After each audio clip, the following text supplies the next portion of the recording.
Olá, nono ano! Agora, nessa segunda unidade, nós iremos estudar sobre biologia molecular e no segundo vídeo, sobre biotecnologia, ok? Nós iremos aprender sobre o material genético, né, dos seres vivos, como nós vimos na unidade anterior.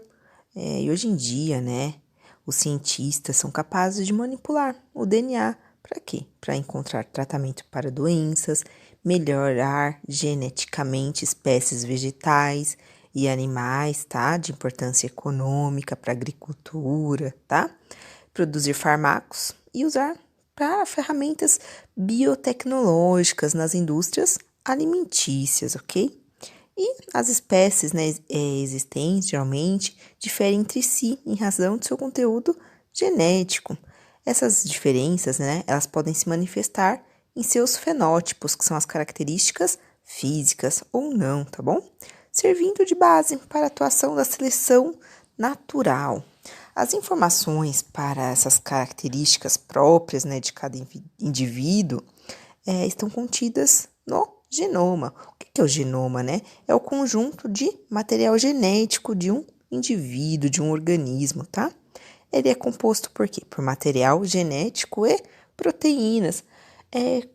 Qual é a importância das proteínas, né, no nosso organismo? Elas têm a função do quê? Transporte de oxigênio, proteção do corpo, de anticorpos, fabricar os anticorpos, reações químicas, tá? Contração muscular, formar células, hormônios, tá? E assim, o DNA, né? O DNA, nós já aprendemos na unidade anterior, que é o quê? É um ácido desoxirribonucleico, é um nome muito, né? Complicadinho aí. Então, nós chamamos ele de DNA. Ele é o quê? É uma molécula responsável por armazenar as informações genéticas de um indivíduo, de uma pessoa, de um ser vivo, tá? E uma das principais características dessa molécula é o quê? Controlar sua própria replicação. Nós iremos aprender isso mais pouquinho para frente, tá? Nós já sabemos, né, que a semelhança entre pais e filhos está diretamente relacionada, né, à precisão dessa replicação e essa transmissão do DNA de uma geração para outra, né, de pai para filho, de mãe para filhos, ok? Dos pais, né? As informações hereditárias contidas no nosso material genético, eles regulam o desenvolvimento das características do nosso organismo, tá? Desde anatômicas, fisiológicas e até as bioquímicas, chegando até nas comportamentais, que são o que a professora ensinou? Os fenótipos e os genótipos, ok? Aí, aqui no finalzinho da página, fala o quê? 2 cientistas, James Watson e Francis Crick, no ano de 1953, eles movimentaram o mundo, né, das ciências, porque eles descreveram o modelo de dupla hélice. Lembra que a professora falou? Que é a estrutura do DNA, né? Aí eles construíram esse modelo e na época se tornou um ícone da biologia moderna, utilizando folhas de metal e arame. Aí aqui na próxima página fala o quê? Todas essas informações sobre as características hereditárias, né, que foram estudadas lá, né, por Gregor Mendel, e os genes encontrados nos cromossomos por Thomas Morgan, são, na verdade, o quê? Compostos de DNA. Então, nosso conteúdo genético, né, é o DNA que herdamos de quem? Dos nossos pais. Como que é agora essa estrutura do DNA, né? Do que ele é formado? Como que é essa estrutura? O DNA, ele é um ácido nucleico, isso daqui é muito importante, tá? Ele é encontrado no núcleo celular, isso daí vocês já aprenderam comigo, né? E nos cromossomos, que também nós aprendemos na unidade anterior. Ele é encontrado também nas mitocôndrias, né? E nos cloroplastos, mas em menores quantidades. É uma molécula responsável por armazenar as informações genéticas dos organismos, dos indivíduos, tá? E levando em consideração a composição química. Também tem a ver com o estudo da bioquímica, que vocês irão aprender melhor lá no ensino médio, tá? Tem uma estrutura molecular que são formadas por átomos, tá? E funções biológicas. A molécula do DNA é igual, tá? Em todos os seres vivos. Muito importante. Esse parágrafo aqui, ó, estrutura do DNA, é muito importante. Vocês podem grifar, ok? O DNA é formado por várias unidades que recebem o nome de nucleotídeos. E cada nucleotídeo ele é formado por 3 componentes, tá? O fosfato, que é o derivado do ácido fosfórico. Açúcar no DNA é uma pentose, né? É um carboidrato composto feito, né, por 5 carbonos. Então, é chamada de desoxirribose. Nome difícil, né? Desoxirribose. Aqui nós temos, aqui, ó, a base hidrogenada, né? Que existem 4 tipos de bases nitrogenadas do DNA, que nós iremos falar muito sobre elas, que são classificadas em 2 grupos.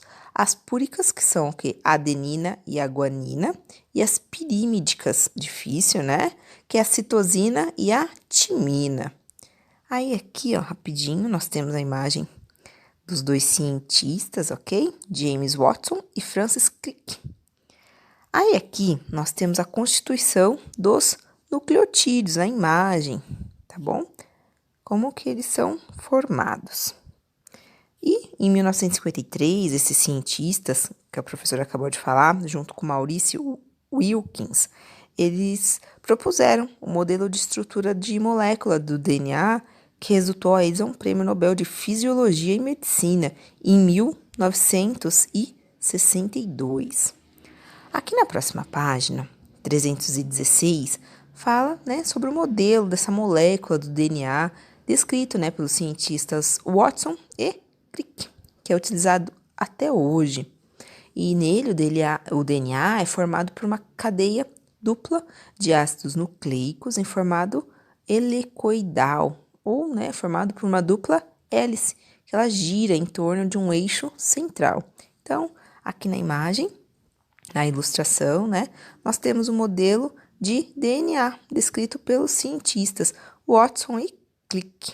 Muito interessante, muito bonito, ok? Nós temos as extremidades, as ligações, adenina, timina, citosina e guanina, ok?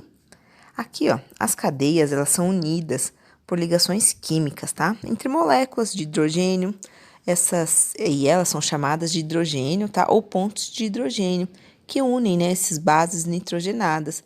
Isso aqui é muito importante também, tá? São bases possíveis, né? Elas são possíveis apenas ligações entre a adenina e a timina, ok, ó? Unidas por 2 ligações de hidrogênio, citosina e a guanina, tá? E elas são unidas por 3 ligações de hidrogênio. Como assim, professora? Aqui, ó. Está a ligação do hidrogênio, ok? Da adenina e da timina. E aqui embaixo, da guanina e da citosina, por 3 hidrogênios. Tá vendo a ligação aqui, ó? Ok? Portanto, tá? Na molécula do DNA, o número de nucleotídeos da adenina é sempre igual ao número de nucleotídeos da timina, ok? E o número de nucleotídeos citosina é sempre igual ao número de nucleotídeos da guanina. E essa sequência dessas bases nitrogenadas, elas variam bastante ao longo do filamento do DNA, tá? Dessa hélice aqui do DNA. Mas as sequências dessas 2 cadeias são perfeitamente complementares, então uma completa a outra. Então, essa propriedade assegura que durante a duplicação do DNA, quando as cadeias se separam, cada uma delas serve de modelo para gerar o quê? Células filhas, né? Com a mesma constituição biológica da molécula mãe, ok? Tem um jogo rápido aqui no final da página 316. Vocês podem realizar, se tiverem dúvidas, a professora tira, ok? Aqui na página 317 tem um experimento muito bacana. Eu faço todos os anos, né? Mas devido à pandemia a professora não vai conseguir fazer, que é a extração do DNA da cebola. É uma aula prática. Vocês podem realizar esse experimento em casa, ok? Aqui na página 318 fala sobre a replicação do DNA, né? O que é esse processo de replicação? Ele consiste na duplicação do DNA de uma célula. é quando uma célula está replicando, né, multiplicando, né, dividindo o seu material genético, ela está o quê? Formando células filhas, ok? Então, as características são passadas de uma célula original, né, de um DNA original, para o quê? Para células filhas. Aí tem a ilustração da replicação. Nós temos o DNA original, tá vendo? Aí, aqui, após a replicação, ok? Ela tem, né, as características, né, do DNA constituído por um filamento antigo e um novo, que é chamado de células filhas, tá bom? E essa replicação ocorre de uma maneira semi-concertativa, tá? E cada uma das fitas originais da molécula mãe serve de molde para a formação de uma nova fita completa, né? Que nós chamamos de molécula filha, beleza? Aqui nós temos a ilustração, né? Um modelo semi-concertativo da replicação desse DNA. As duas fitas, né, da molécula mãe são separadas e cada uma serve de molde para a síntese de uma nova fita complementar, que o que? Forma a molécula filha, ok? E vale lembrar que a molécula do DNA, ela é constituída de duas cadeias de nucleotídeos que eles se enrolam, tá?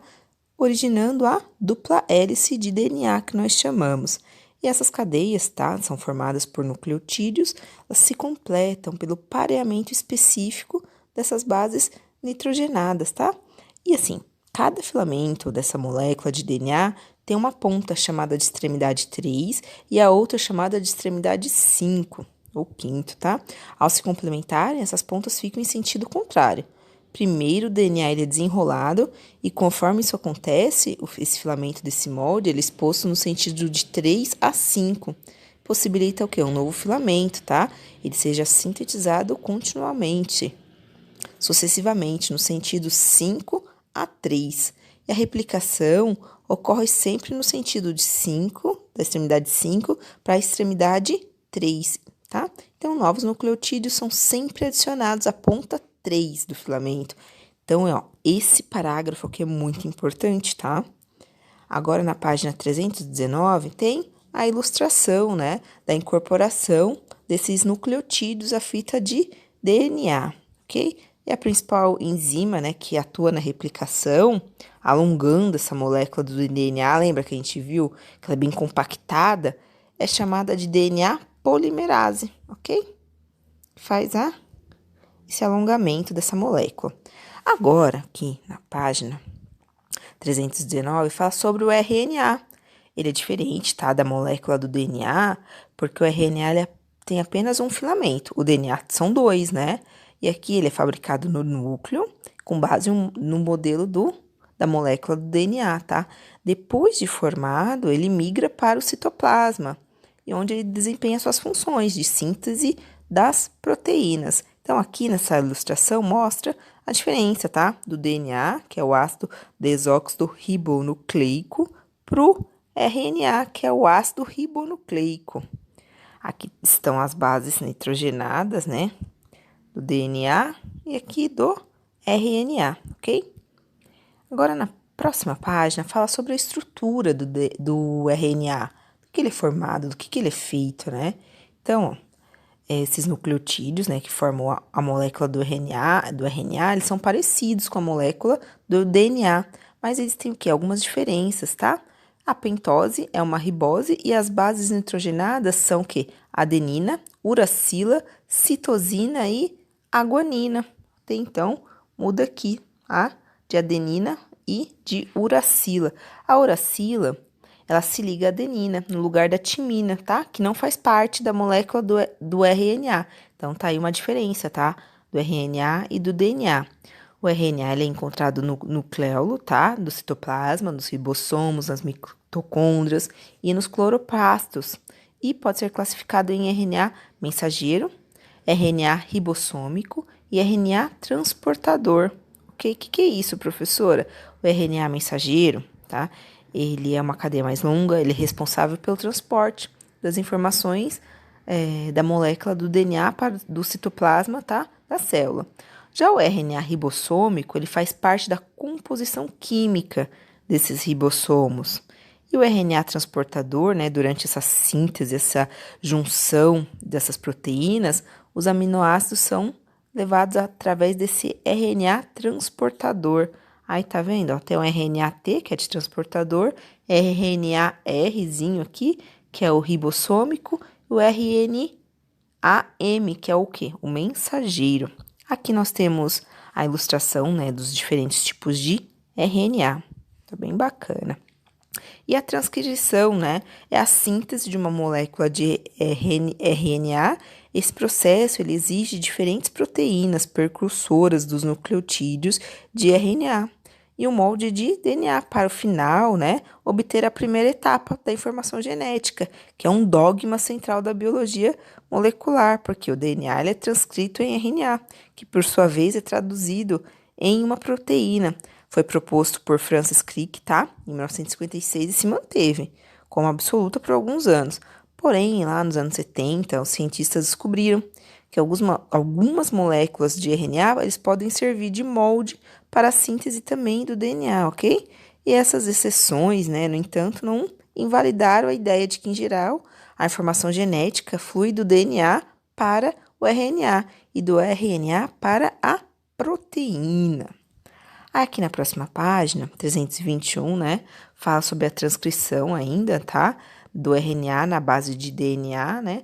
Apenas uma dessas fitas, né, do determinado trecho do DNA é usada para a síntese do RNA mensageiro. Então, enzimas chamadas de RNA polimerases, elas ajudam nesse processo. Para quê? Porque os nucleotídeos, né, eles são pareados, colocados um do lado do outro e seguindo essa complementariedade das bases nitrogenadas, uma das fitas ocorrendo sempre do sentido, tá? Lembrando, tá? 5 a extremidade 3, ok? Aí tem uma síntese proteica aqui, né? Na síntese proteica, a informação contida nessa sequência dessas bases desse RNA mensageiro dá origem, né, a uma sequência de aminoácidos. E o processo que origina essas proteínas é chamado de quê? De tradução. Essa molécula desse RNA mensageiro ele foi transcrita e processada, tá? E lida pelos ribossomos que montam essa proteína. E isso aqui é muito interessante. Ó. Na natureza são encontradas diversas proteínas, porém há somente 20 tipos diferentes de aminoácidos. Como isso é possível, né? Agora, tem aqui é verdade. Se é verdade, vocês podem realizar também, tá? Vocês podem fazer uma pesquisa, discuta com os colegas e o professor sobre a afirmação a seguir. Existe um nucleotídeo para cada um dos aminoácidos? Verdade ou mito? Se vocês não conseguirem, a professora ajuda vocês na resolução desse é verdade, ok? Aí, ó, tem o código genético aqui. O que é esse código genético, né? São as proteínas que são formadas por aminoácidos codificados, tá? Por uma trinca de nucleotídeos, são presentes nesse RNA mensageiro, tá? Então, eles têm 3 nucleotídeos em sequência, correspondem ao aminoácido. E essa trinca, né, desses nucleotídeos é chamado de códon. E o código genético, né, contido no DNA, é transformado em proteína. E, justamente, é correspondido entre códons e aminoácidos. E aqui na página 322 tem a transcrição do RNA com base, né, no DNA e a tradução em uma proteína. Tem a ilustração, tá bem bacana, tá bem completinha aqui, tá? E faz em razão, né, de muitas combinações possíveis entre essas trincas, esses códons, o mesmo aminoácido ele pode ser codificado por diferentes códons, tá? Porém, um códon só codifica determinado aminoácido, como nós podemos observar aqui nesse código, os códigos aqui, nesse quadro abaixo. Tem a primeira base, a segunda base e a terceira base. Lembrando que nós estamos falando do RNA, ok? Aqui esse quadro, né, é o código genético. Existem 64 códons no total, 61 deles eles codificam aminoácidos. 3 tem como função indicar essa fase final dessa síntese proteica, né? Dessa produção de proteínas, ok?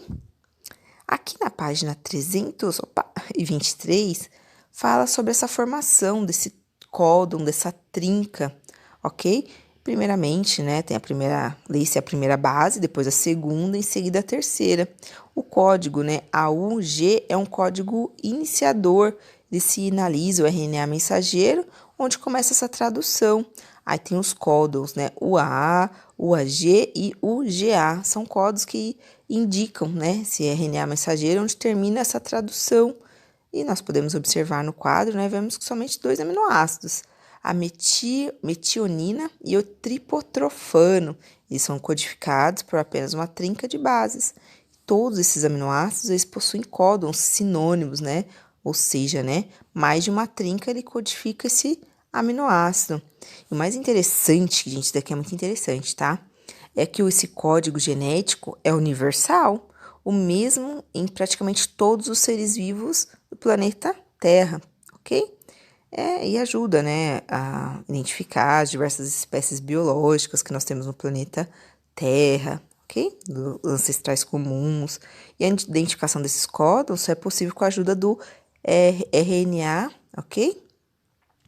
E ele liga essas unidades, tá? De aminoácidos que são dissolvidos no citoplasma, ok? Através desse RNA transportador.